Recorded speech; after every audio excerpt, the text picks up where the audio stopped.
take this time out to let people know, you know, about the real Stormy. You know, people often see, you know, the glory, but just don't know the story. Every morning I wake up, I thank God for life and just thank God, you know, that I am where I am. But I often reflect on where I was. At the age of 18, I started, you know, stripping. I was a stripper. You know, I say I don't like that word, but you know, that's what I was. I had to do what I had to do.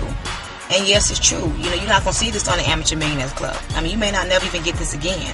But at the age of 18, I became a stripper. I used to work at Rolex. Some of y'all heard of the famous Rolex?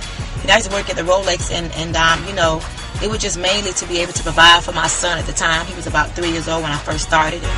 Was I excited about it? That, you know, was that something that I went to school and said, hey, I'm going to be a stripper when I graduate? No. My mom was always gone on the road, you know, hustling.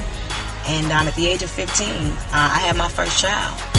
So I found myself, you know, being a woman of my household, you know, coming home sometimes to the water being off at 15 years old.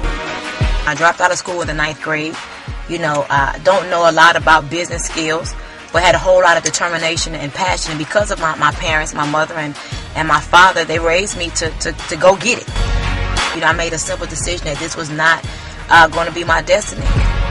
When I got about the age of 28, I realized that, you know what, this is not working. Let me move somewhere where I believe I could thrive and not just survive. So I stepped out on faith and I moved to Atlanta. And what you see now is not what it was back then. Moved here and I was in the real estate industry. Did all right for quite some time. And then the market crashed. And when the market crashed, guess what? My income went away.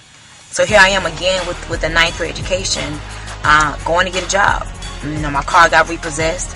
My home was, days away from foreclosure. I remember praying and laying in my bed crying, saying, Lord, where me and my child going to go? God has a way of showing up, you know, right in the nick of time. That's when network marketing came my way. You know, I often crank up this portion and crank up my Benz and crank up my Range Rover. And remember that Passat. You know, you guys hear about the story where my son used to fly off and I used to, you know, it used to rain outside and rain on me. I used to laugh about it. Now when I tell a story, but when I think about it, it wasn't funny. Every time I got in that car, the brakes didn't even work. And I used to pray to God that I didn't get in a car accident.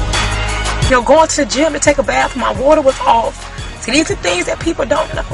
But every time I think about it, that's why I continue to press. I don't care what people say, what people think. I made a decision to change my family's life. I thank God that no matter what came my way, I continue to press forward. This was a very pivotal year for me. My mother passed on August the 26th. My everything. I was right there when my mother passed. I'm thinking my mom is going to have I'm thinking she's having an anxiety attack. And I'm sitting there watching my mother die. She died right there all in my hands. So as I think about these things, people often see me, but they don't see the real me. And of course, I'm thankful to God for everything, because again, I believe you grow through what you go through. But I really wanted to just share with you guys, you know, where I come from. I'm not looking for a pity party. I just really want everyone that's watching this video that's going through something to know that it's going to be okay. Only person that's going to change, you know, the direction of your life is you.